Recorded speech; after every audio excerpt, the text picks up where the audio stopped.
وبركاته بسم الله الحمد لله الصلاة والسلام على رسول الله وعلى آله وأصحابه أجمعين.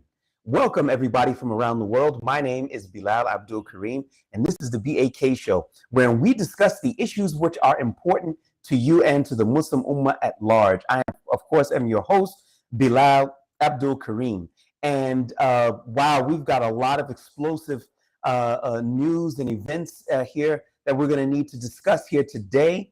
Helping us to unpack some of it, we have a guest, which is actually a friend of mine. But firstly, Syrian government troops have been filing into the Suwayda province, and that's in the southern part of the country. That's right next to the province of Dara and Quneitra, and lo and behold, it's right near the borders of Israel. That's going to play a key role in what we're going to be discussing here today. Exactly how we got here, what's going on, we're going to take that up with our guest. But just to give you a very brief thumbnail sketch, troops loyal to the government in Damascus filed in to act as peacekeepers in the Suwayda province, and they came under intense aerial fire from the Israelis. So without further ado, let's try to figure out what's been going on here. My guest here today is journalist and author Ayman Tamimi. He is joining us. He is in Syria. His internet speed is not great. He's been out and about moving around. So you'll have to forgive if his video freezes up just a little bit, but I think his voice is good enough. Ayman, assalamu alaikum wa rahmatullahi wa barakatuh. Wa alaikum assalam wa rahmatullahi wa barakatuh. To be with. Well, it's great to have you, and we're going to get started here. We're going to start off by talking about the crisis that's taking place in the Suwayda province. Why don't you help us to understand how did we get here? Right. So the key fact, basic fact about Suwayda Governorate is that in the south of Syria, demographically, is that most of its population is from a sect that is an offshoot of Shia Islam called the Druze. And during the war in Syria, they took a position effectively. I mean, effectively, Druze politics and how they've related to the state. They mostly just concerned about having their own, protecting their own land and space from their perspective, so that we won't transgress against anyone, but we don't accept transgression against us is one of their slogans that they keep repeating among themselves and to others. Anyway, what has happened is that although the community consensus against the Assad regime and the downfall of the regime in December, they've had this resistance to any notion of external government security to the province itself. What they want, or what position, was that they the local security. What this has meant in practice is that it's mostly been run by these various local Druze militia factions that we will get into during this show. And the government mostly they appointed the central government appointed a governor, Mustafa al-Bakur, to run the province administratively, but the government mostly acceded to, gave in this request that Suwayda governed by the people of Suwayda. An agreement in May to activate the local enforcement apparatus, recruiting from local people there, but it has not been it hasn't been hugely successful. What sparked these immediate events was that on the Damascus-Suwayda route, there was a Druze individual who was traveling back, and the claim was that that he had, his money and mobile stolen and humiliation by unidentified individuals, but suspected of being either linked to the government or linked to a Sunni Bedouin minority within the province, Suwayda province. Right. And that incident then provoked this tit for tat kidnap. So people from Suwayda, Druze in Suwayda, in retaliation, kidnapped some members of the Bedouin community. Members of the Bedouin community kidnapped Suwayda Druze in retaliation. Armed clashes broke out in Suwayda city. And finally, I think at this point, the central government decided, okay, that, we've tried talking about resolving this security issue and coming to a final status resolution for the province. And it's just not worked out. And you've had these clashes that have killed dozens of people. And so the government finally sent in security forces and members of army personnel, ostensibly to break up this dispute that was going on, but also finally to try to impose control over the province, security control. And initially, Druze factions in the province mobilized against this. And then you had local faction leaders and both religious that they welcomed the entry of these forces into the province.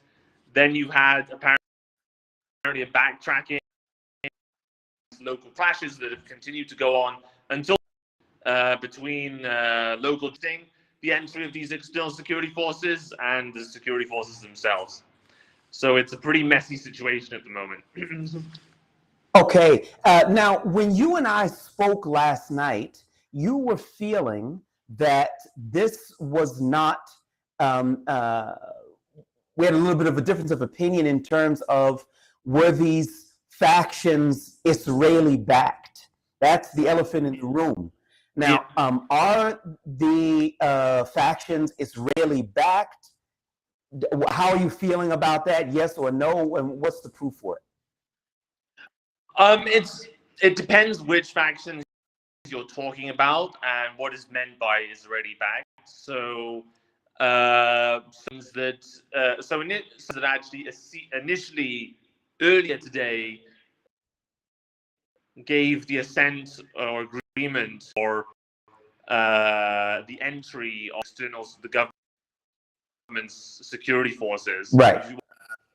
What you might call some more mainstream, maybe you could call them more mainstream Druze factions, accepted the entry of these forces, like Rijal al-Karama, meaning the men of dignity, Liwa Jebel al-Karama, the Mountain of Dignity Brigade, and Tajemmu Ahrar al-Jebel, the free men of the mountain gathering.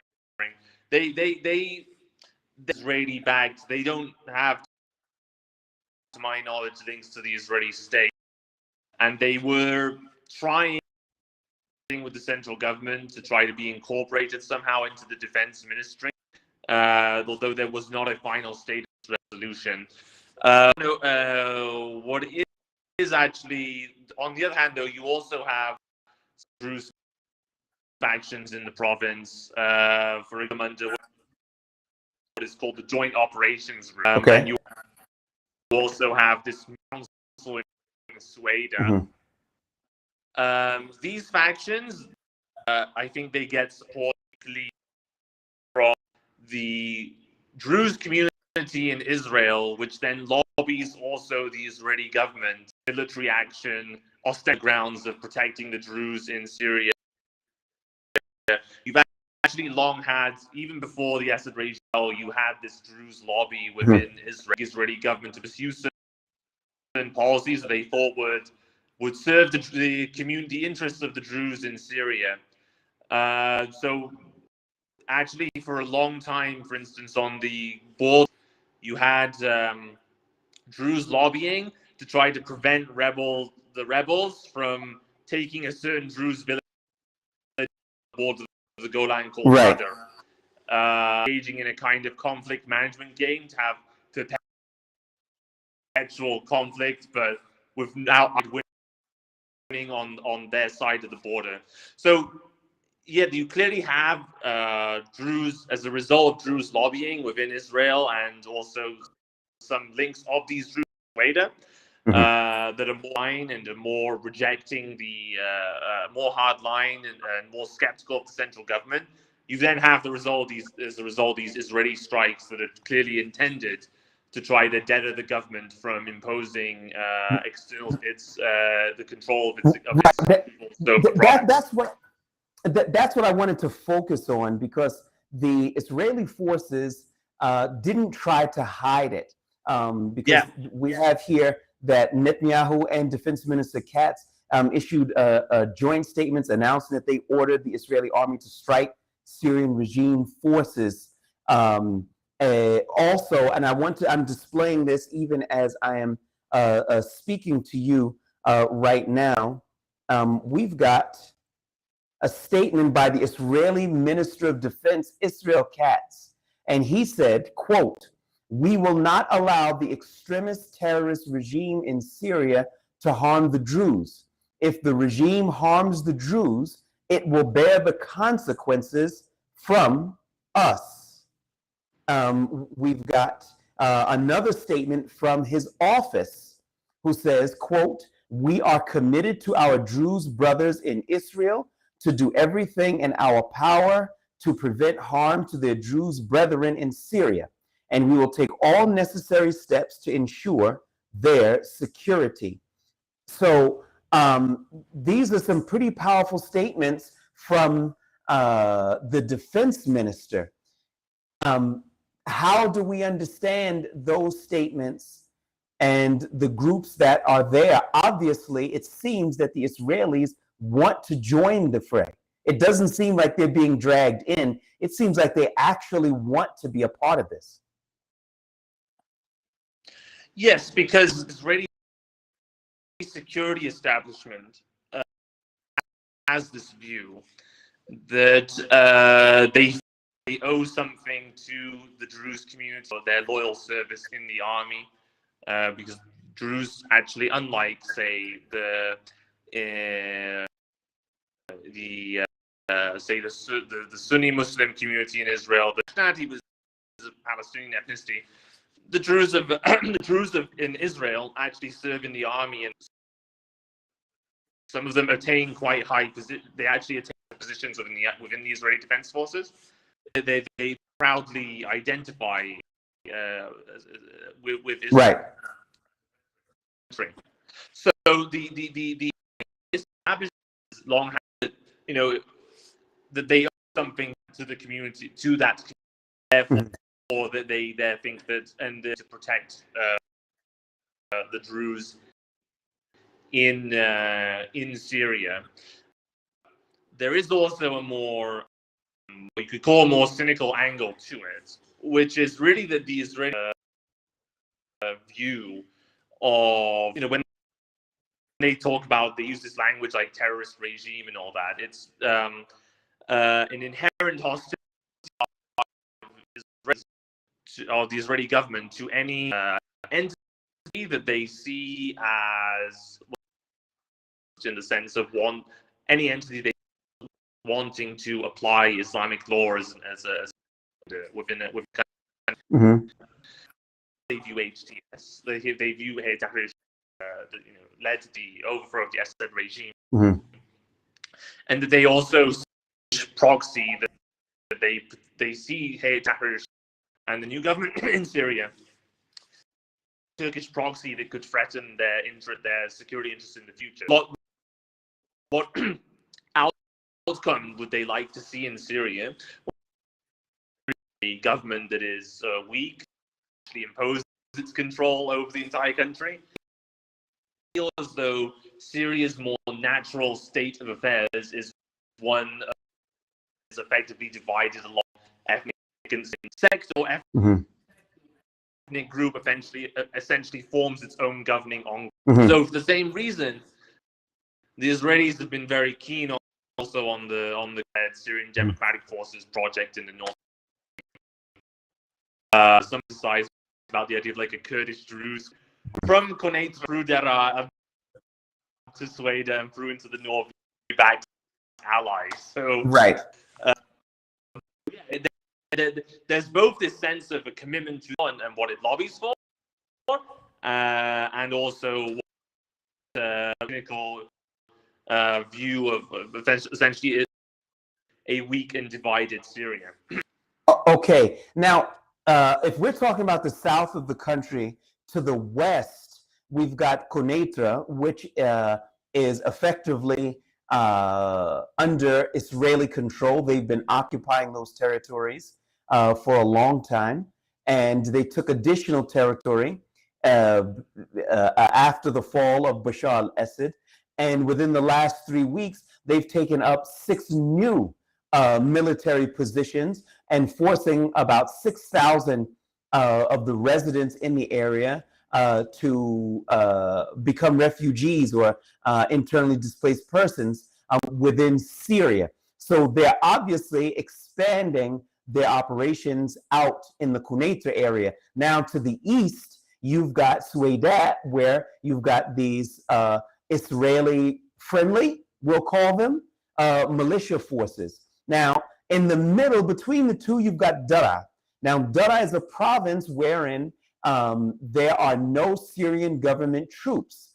Benjamin Netanyahu back in March said that he didn't want any Syrian government troops in those areas, but he's also used the opportunity to send his forces in and out of Syria to raid homes, to arrest people, and their forces to steal and to wreak havoc.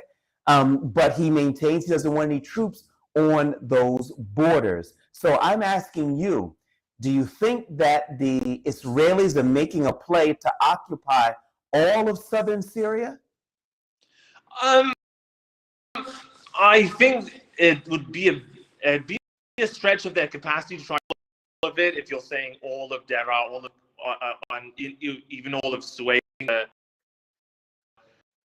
that would be a bit of a big might overstretch them when they've already trying to commit forces to Gaza, to the Gaza war that's still ongoing, for example.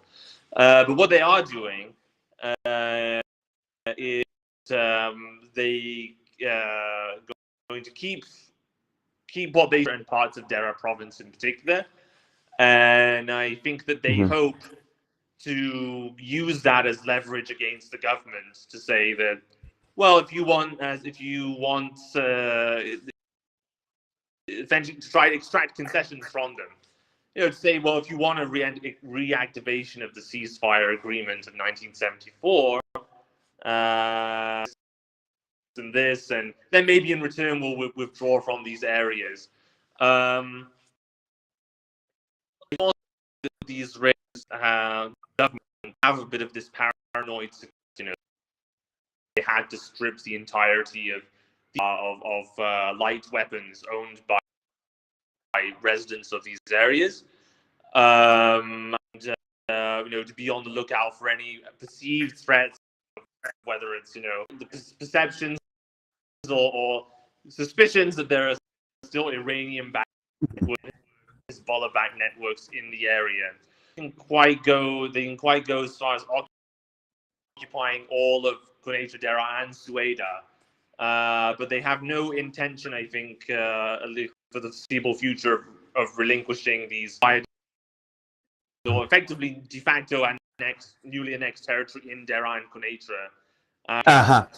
Yeah. Okay.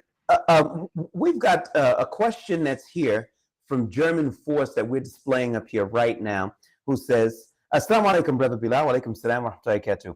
Why are the Druzes from Israel entering Syria, and why are they working with Israel, who will betray them anyways?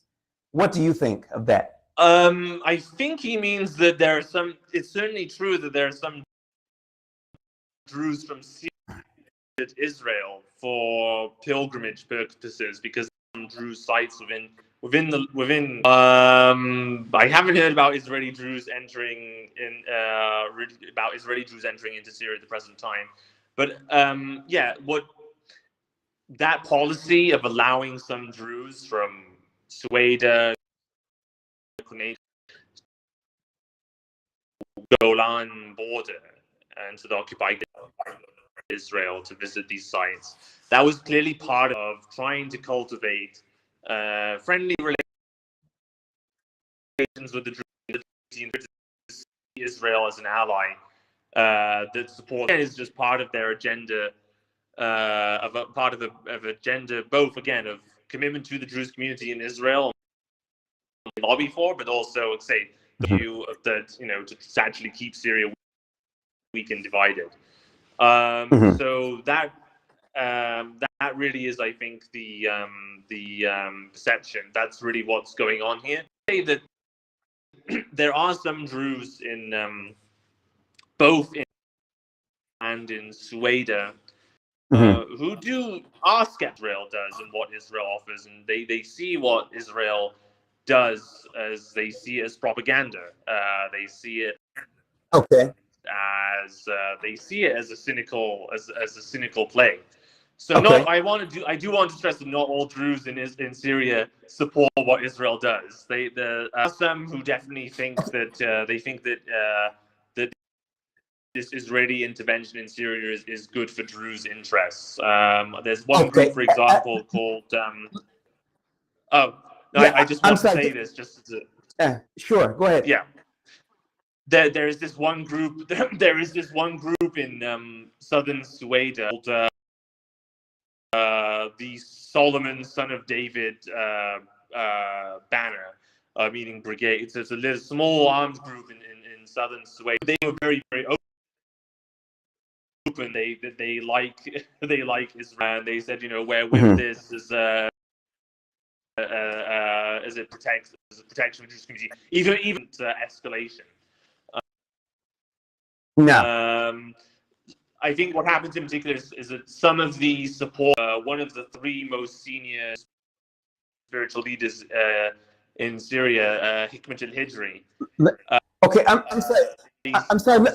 Let me just jump in here just a little bit, and all. I just saw something that is being reported by several different channels. I haven't tracked it down as of yet, but basically, it's that Israel threatens Syria's Ahmed al-Shara, and it says your regime will fall within hours unless you cease the massacre against the Druze and withdraw from Suwayda. Firstly, I don't know of any reports of massacres, but now some people might say, okay, well, is that attributed to a specific person? So far, and I haven't had a chance to research it. I just literally saw it just now. But when you couple that along with statements like the Minister of Diaspora Affairs, Amikai Chikli, he says, quote, if it looks like Hamas, talks like Hamas, and acts like Hamas, it's Hamas. Anyone who thinks Ahmed al-Shara is a legitimate leader is gravely mistaken. This is a terrorist, a barbaric murderer who should be eliminated now. With this type of rhetoric, do you think stuff like your regime will fall within hours unless you cease the massacres against the Druze and withdraw from Suwayda? Is that a far stretch?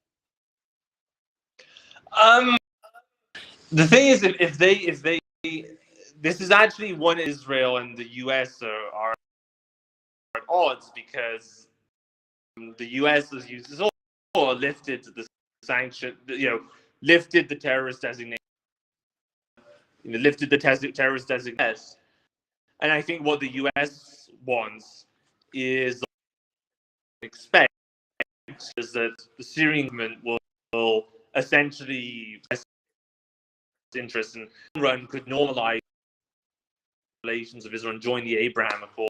Sure. On the other hand, it jars with these statements from Israeli officials that essentially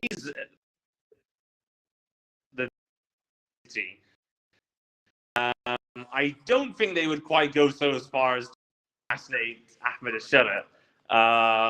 Overall, in the recent conflict they had with Iran, they played up this idea of potentially assassinating supreme leader Ayatollah Khamenei, but they did that far. Right. So I think I that is more rhetoric, but there is no doubt, that the Israelis, the general Israeli policy position is one of hostility towards the Syrian government.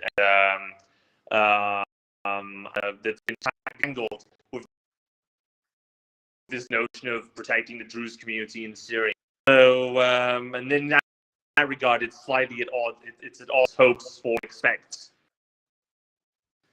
in Syria, which is they essentially want a government that is U.S. interests and could eventually normalize relations with Israel. We've got some. I read just before we came on air that that Washington has basically stated that they want the Israelis to cease attacks on Syrian government troops. I'm just taking a look at something here. A U.S. Official told Axios that the Syrian government had notified Israel in advance about deploying tanks to the Suwayda area and stressed that the move was not aimed at Israel but intended to restore order amid internal clashes between Druze militias and Bedouin clans. I think that the Israelis knew that. I think that was crystal clear to everybody that there was no real threat to the Israelis. Are they taking advantage of this situation? I'm going to tell you, I'm believing that their goals are to occupy southern Syria, freeze the battlefronts in Gaza with a fake ceasefire, as they've done before. We've seen that with Hezbollah, and freezing the battlefronts in Gaza to take on Hezbollah, redeploy their forces. Once they've taken out Hezbollah, redeploy them back to Gaza and continue the genocide. I'm feeling that there's a much bigger purpose here, because there was no real reason for the Israelis to start to bomb the convoys of tanks which were going to Suwayda. I think I would say in response to that perhaps projecting our own rationality, right, onto the Israeli establishment and security. Okay, we don't want to attribute rationality to their thinking. So go ahead. What I'm trying to say is that I think that they government, as we see, they very keenly emphasize they don't want a conflict with Israel, and they said it over and over again in public statements. Yeah, they don't. All the strikes that Israel's does the Syrian government respond to them? No. But can they afford to continue that policy? Like you and me. Yeah, it's clear to you and me that the Syrian government's not trying to have a conflict with Israel, right? But their mindset, I think, is that they always feel they've got to preempt something that might things, or we have to take preventative action. You saw that a number of times. For example, they struck Syria under the Assad regime, striking Iranian Hezbollah-linked assets. Was this because Iran and Hezbollah actually were a threat to Israel? I mean, it was basically this preemptive mindset. We have to do it now because if we let this go on, if we leave this, maybe something might happen. That the commitment they make to the Druze community in Israel, which isn't necessarily 100% rational from their perspective, because there were Syria, Iranians, and Hezbollah, for example. I mean, on this border village, Hadar. I want to just go back to something. Can the Syrian government afford to continue this policy of non-response? Now, keep in mind, after the fall of Bashar al-Assad, they ran something of 350 sorties bombing different locations around Syria, weapons storage facilities, and so on and so forth. No response.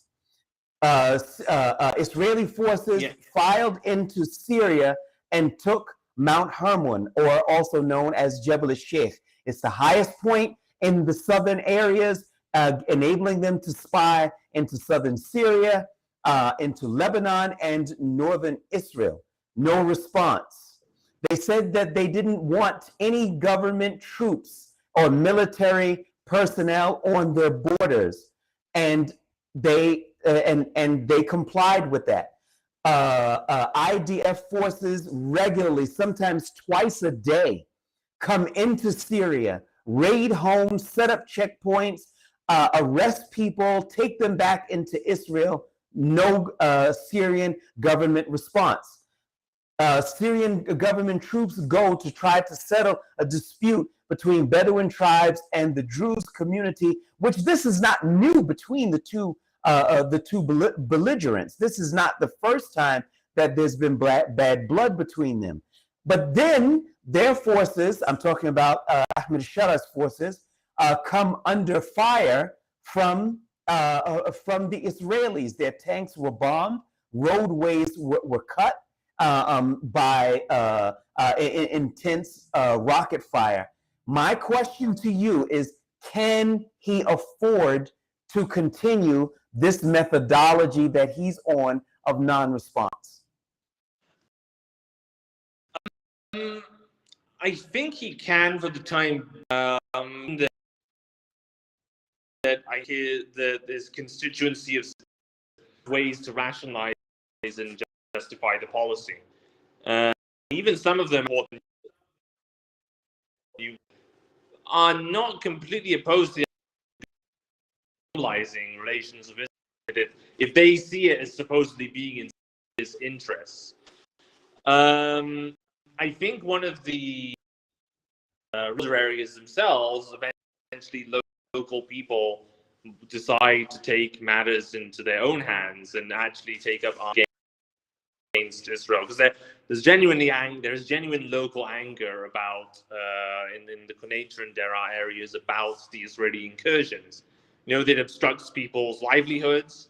You get potentially being subjected to a random raid on your home, being taken for questioning, being humiliated. There is definitely a local anger against what the Israelis are doing. But there are still also those there are still people in those areas who will say that, well, we should just better to negotiate with the Israelis because we don't confront them. And I think that's also the Syria now at this point. But potentially, it could be that the Israelis in a negotiating mood. Sorry, are the Israelis in a negotiation? Are the Israelis in a negotiating Definitely mood? not right now. No, they don't seem like they are. No. So it could be that what happened actually. There have already been a couple of incidents where took up arms resisting an Israeli, and then you had a local flare-up in response. So it happened in the Deraa area. And it could happen. Mm-hmm. It could happen again and again, and then it could eventually just blow up in a way the Syrian government can't control it. So what options does Jolani? What options does Ahmed Shara have? How can he respond? I mean, I have perspective. It is difficult because he's very keen to his thinking. From his thinking, he's very keen on this idea of integrating Syria into the international order, and for Syria to be to quote unquote, right? We have talked about this before, that in a way, it could be just like a lot of other Arab rulers, right? He just wants to keep the presidency as long as he can. Mm-hmm. And it wants relations with West, and even if that's at the expense of, say, what he was originally for when he was leader of Jabhat al-Nusra, the idea of implementing the Sharia and having a government in Syria that would not the West, right? Mm-hmm. So from his perspective, given what he's the vision,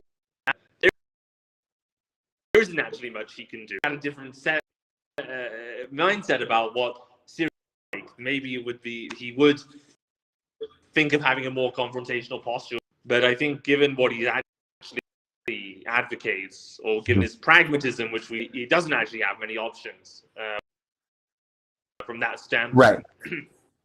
Okay. All right. Look, we're going to have to leave it here.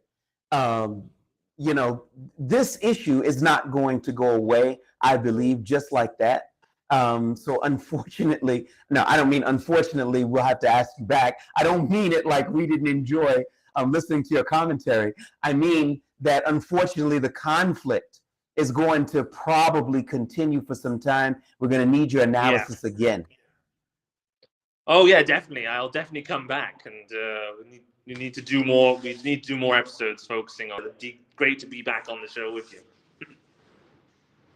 All right, great. We have been talking with Ayman Tamimi, who is a journalist and an author based here in Syria.